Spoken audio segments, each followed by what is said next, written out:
जचता नहीं कोई।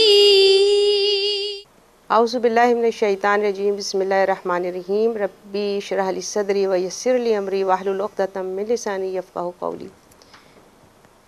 नाज़रीन किराम, अस्सलामु अलैकुम।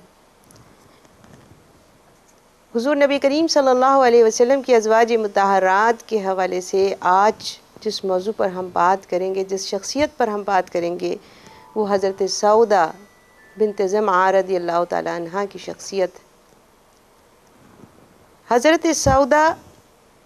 की शख्सियत इसलिए अहमियत रखती है कि हज़रत खदीजतुल कुबरा रज़ियल्लाहु ताला अन्हा की वफ़ात के बाद हुज़ूर नबी करीम सल्लल्लाहु अलैहि वसल्लम की ज़ौजियत में आने वाली ये दूसरी उम्मुल मोमिनीन थी। और इसका पस मंज़र कुछ इस तरीक़े से है कि जब हुज़ूर नबी करीम सल्लल्लाहु अलैहि वसल्लम के सर से हज़रत अबू तालिब रज़ियल्लाहु ताला अन्हु और हज़रत खदीजतुल कुबरा रज़ियल्लाहु ताला अन्हा का साथ आपसे छूट गया, ये दोनों शख्सियात विसाल पा गईं, तो आपको इसकी बेहद कमी महसूस हुई और आपने उस साल को आमे हुज़्न का साल कह के पुकारा। आपके घर में आपकी साहबजादियाँ थीं, इसकी आपको बड़ी फ़िक्र थी कि उनकी देखभाल और उनकी निगहदाश्त के लिए अब क्या किया जाए। इसी दौरान आपके पास हज़रत खौला रज़ियल्लाहु ताला अन्हा तशरीफ़ लाती हैं और वो इस बात को अच्छी तरह नोट करती हैं कि हुज़ूर नबी करीम सल्लल्लाहु अलैहि वसल्लम बहुत ही गमज़दा रहने लगे, बहुत ही फ़िक्र करने लगे थे। तो उन्होंने दरियाफ़्त किया कि या रसूल अल्लाह, क्या सबब है? आपने फरमाया कि घर में बच्चियां हैं और उनकी देखभाल और निगहदाश्त करने वाला कोई नहीं है, मुझे इसकी बड़ी फ़िक्र है। तो उन्होंने जवाब दिया कि आपके निकाह की बात की जाए। चुनाचे जिस वक्त आप सल्लल्लाहु अलैहि वसल्लम ने ये इज़हार किया कि आप दूसरा निकाह करना चाहते हैं और इस हवाले से फ़िक्रमंद हैं, तो हज़रत खौला ने फ़ौरन ही आपके सामने तजवीज़ रखी कि आप बताइए, दो ख़वातीन हैं, उनमें से आप जिससे निकाह करना चाहें,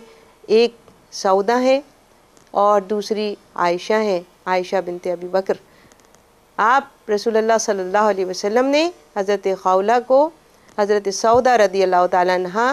के हवाले से बात करने की इजाज़त दी। चुनाचे हज़रत खौला हज़रत सौदा रज़ियल्लाहु ताला अन्हा के घर तशरीफ़ ले गई और उनसे ये उनके सामने ये तजवीज़ रखी। इस पर वो बेइंतहा खुश हुई, खुशी का इज़हार किया, लेकिन उन्होंने कहा कि मेरे वालिद से भी मशवरा कर लिया जाए। चुनाचे हज़रत खौला ने जब उनके वालिद हज़रत ज़मा से मशवरा किया तो उन्होंने बख़ुशी इजाज़त दे दी कि कौन होगा मक्के में जो ये तमन्ना ना करे कि उस अमीन और सादिक़ के घर में उसकी बेटी जो है निकाह करके जाए। और ये बात भी बड़ी गौर तलब है कि उस वक्त कि जब मक्के में रहने वाली बहुत सी ऐसी ख़वातीन कि जो नौमर भी थीं और बाकिरा भी थीं, वो हुज़ूर नबी करीम सल्लल्लाहु अलैहि वसल्लम से निकाह की ख्वाहिश रखती थीं और आप जिस तरफ इशारा फरमा देते वहाँ इस बात की तामील होती। लेकिन हुज़ूर नबी करीम सल्लल्लाहु अलैहि वसल्लम ने एक ऐसी खातून का इंतखाब किया कि जिसकी उम्र उस वक्त 50 बरस के करीब थी और इसके साथ साथ ही क्योंकि वो तजर्बेकार भी थी कि उन्होंने इससे पहले भी उनका निकाह हुआ था और उनके जो शौहर थे हज़रत सुकरान, वो हबशा में दौरान हिजरत बीमारी के दौरान इंतकाल कर गए थे और ये मशक्क़त उन्होंने जो हिजरत की उठाई थी, रसूल अकरम सल्लल्लाहु अलैहि वसल्लम इसको भी बड़ी इज़्ज़त और एहतराम की निगाह से देखते थे। चुनाचे आपने उनका इंतखाब इसी बुनियाद पे किया कि एक ऐसी खातून कि जो तजर्बेकार हो और जो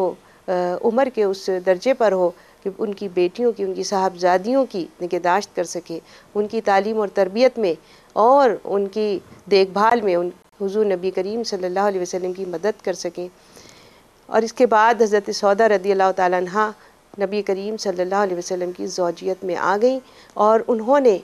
रसूल अकरम सल्लल्लाहु अलैहि वसल्लम की ख्वाहिशात और आपके जज्बात और आपके اس اہم ترین کام کا جو اللہ تبارک و تعالیٰ نے ان کے سپرد فرمایا تھا بہت خیال رکھا، بالکل اسی طریقے سے انہوں نے کوشش کی کہ جیسے حضرت خدیجۃ الکبریٰ ان کا خیال رکھا کرتی تھیں، اور بچیوں کو اپنی بچیوں کی طرح انہوں نے بہت ہی شفقت اور محبت کے ساتھ نگہداشت کی، ان کی پرورش کی۔ حضرت سودا کے ایک صاحبزادے تھے حضرت عبد الرحمن، وہ بھی مکے میں ہی اپنی والدہ کے ایمان لانے کے بعد جو ہے اسلام سے جو ہے بہرہ افروز ہوئے، اور رسول اکرم صلی اللہ علیہ وسلم کی جناب میں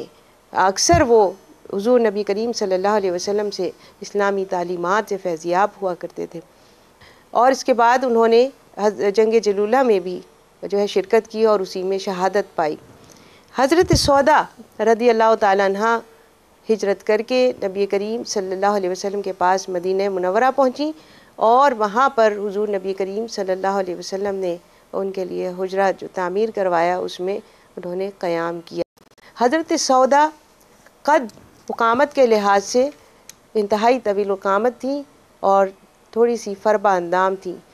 اور نبی کریم صلی اللہ علیہ وسلم کو اکثر خوش کرنے کے لیے کچھ اس طرح کی چال اختیار کرتی کہ رسول اکرم صلی اللہ علیہ وسلم بے اختیار مسکرانے لگتے۔ ایک مرتبہ کا ذکر ہے کہ حضرت سودا رضی اللہ تعالیٰ عنہ حضور نبی کریم صلی اللہ علیہ وسلم کی امامت میں نماز پڑھ رہی تھیں، اور اس رات آپ نے قیام اتنا طویل کیا کہ حضرت سودا نے یہ بات صبح نبی کریم صلی اللہ علیہ وسلم کے گوش و گزار کی کہ رات میں آپ نے اتنی دیر سجدہ کیا کہ میں یہ سوچنے لگی کہ کہیں میری نکسیر نہ پھوٹ جائے، اور میں دیر تک اپنی ناک کو جو ہے وہ دباتی رہی، اور آپ کے اس انداز پہ رسول اکرم صلی اللہ علیہ وسلم بے اختیار مسکرانے لگے۔ حضرت سودا رضی اللہ تعالی عنہ کے بعد رسول اکرم صلی اللہ علیہ وسلم نے حضرت عائشہ سے نکاح فرمایا تھا، اور یہ نکاح مکہ مکرمہ میں ہی ہوا تھا۔ اس کے بعد حضرت عائشہ رضی اللہ تعالی عنہ جو ہے ہجرت کر کے مدینے پہنچی تھی۔ حضرت سودا رضی اللہ تعالی عنہ کے حوالے سے حضرت عائشہ بیان کرتی ہیں کہ یہ وہ خاتون ہیں کہ جن کو دیکھ کے ہمیشہ میں نے سوچا کہ کاش ان کے جسم میں میری روح ہوتی، اور یہ میرا خیال ہے کہ یہ بہت بڑا اعزاز ہے جو حضرت عائشہ رضی اللہ تعالی عنہ کی طرف سے، کہ جو رسول اکرم صلی اللہ علیہ وسلم کی انتہائی چہیتی زوجہ محترمہ تھیں، ان کی طرف سے حضرت سودا کے لیے ایک بہت بڑا اعزاز ہے۔ اور اس سے ہمیں یہ بھی معلوم ہوتا ہے کہ حضرت سودا کا مزاج کتنا سادہ تھا، اور وہ کتنی شفقت اور محبت اپنے اندر رکھتی تھیں کہ ایک اس رشتے میں کہ جس رشتے کے اندر یقیناً